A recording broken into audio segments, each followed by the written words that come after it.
Deux Chroniques au chapitre 35. Josias célébra la Pâque en l'honneur de l'Éternel à Jérusalem et l'on immola la Pâque le 14e jour du premier mois. Il établit les sacrificateurs dans leurs fonctions et les encouragea au service de la maison de l'Éternel. Il dit aux Lévites qui enseignaient tout Israël et qui étaient consacrés à l'Éternel, placez l'arche sainte dans la maison qu'a bâtie Salomon, fils de David, roi d'Israël. Vous n'avez plus à porter sur l'épaule. Servez maintenant l'Éternel, votre Dieu, et son peuple d'Israël. Tenez-vous prêts, selon vos maisons paternelles, selon vos divisions, comme l'ont réglé par écrit David, roi d'Israël, et Salomon, son fils. Occupez vos places dans le sanctuaire d'après les différentes maisons paternelles de vos frères et les fils du peuple, et d'après la classification des maisons paternelles des Lévites. Immolez la Pâque, sanctifiez-vous, et préparez-la pour vos frères, en vous conformant à la parole de l'Éternel prononcée par Moïse. Alléluia.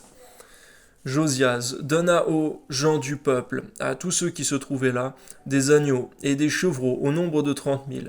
Le tout pour la Pâque, et 3 000 bœufs, cela fut pris sur les biens du roi. Ses chefs firent de bon gré un présent au peuple, aux sacrificateurs et aux Lévites. Ilkija, Zacharie et Jéiel, princes de la maison de Dieu, donnèrent aux sacrificateurs pour la Pâque 2600 agneaux et 300 bœufs. Konania, Shemaéja et Nethanéel, ses frères.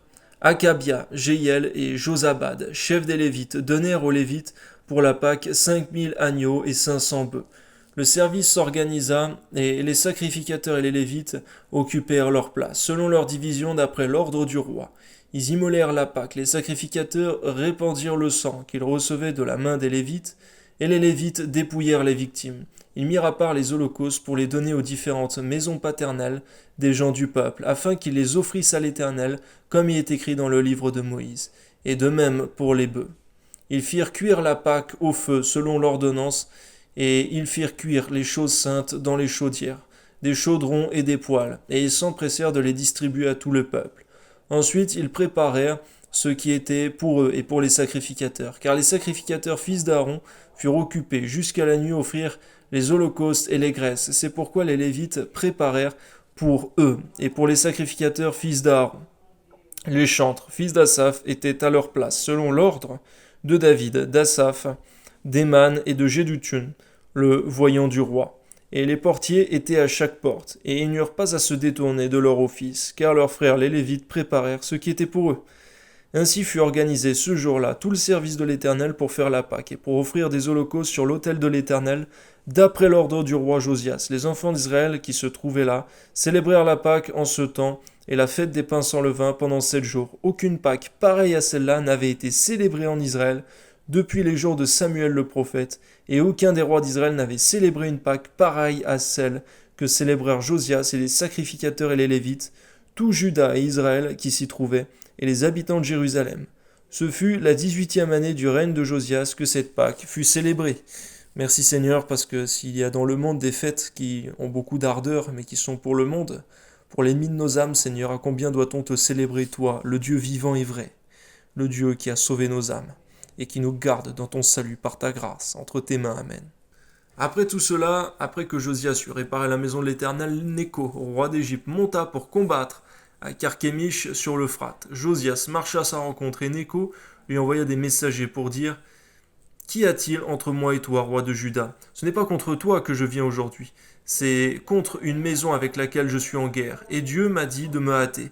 Ne t'oppose pas à Dieu qui est avec moi, de peur qu'il ne te détruise. » Mais Josias ne se détourna point de lui, et il se déguisa pour l'attaquer, sans écouter les paroles de Néco, qui venaient de la bouche de Dieu.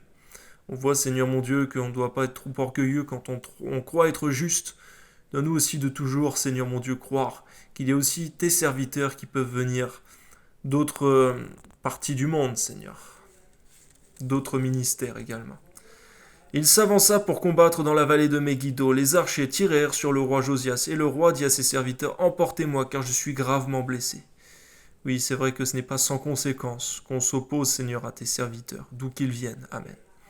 Ses serviteurs l'emportèrent du char, le mirent dans un second char qui était à lui et l'amenèrent à Jérusalem. Il mourut et fut enterré dans le sépulcre de ses pères. Garde-nous de hâter notre mort par manque de sagesse. Amen. Tout Juda et Jérusalem pleurèrent Josias. Jérémie fit une complainte sur Josias. Tous les chanteurs et toutes les chanteuses ont parlé de Josias dans leurs complaintes jusqu'à ce jour, et en ont établi la coutume en Israël. Ces chants sont écrits dans les complaintes. C'est vrai, même si nous sommes droits à tes yeux, Seigneur, donne-nous de rester sages toutefois. On ne te tente point impunément. Amen. C'est vrai, même toi, Seigneur Jésus, sur le haut de la montagne, lorsque le diable te poussait à vouloir te jeter du haut de la montagne selon la protection que Dieu t'accordait, tu n'as pas fait cela, car tu avais en toi cette sagesse, cette crainte de Dieu. Permets-nous, Seigneur, de demeurer dans la crainte de Dieu, dans cette sagesse qui vient de l'Esprit Saint, ta parole, Amen, de ne point te tenter. Le reste des actions de Josias et ses œuvres de piété, telles que les prescrit la loi de l'Éternel, ses premières et ses dernières actions, cela est écrit dans le livre des rois d'Israël et de Juda. Amen.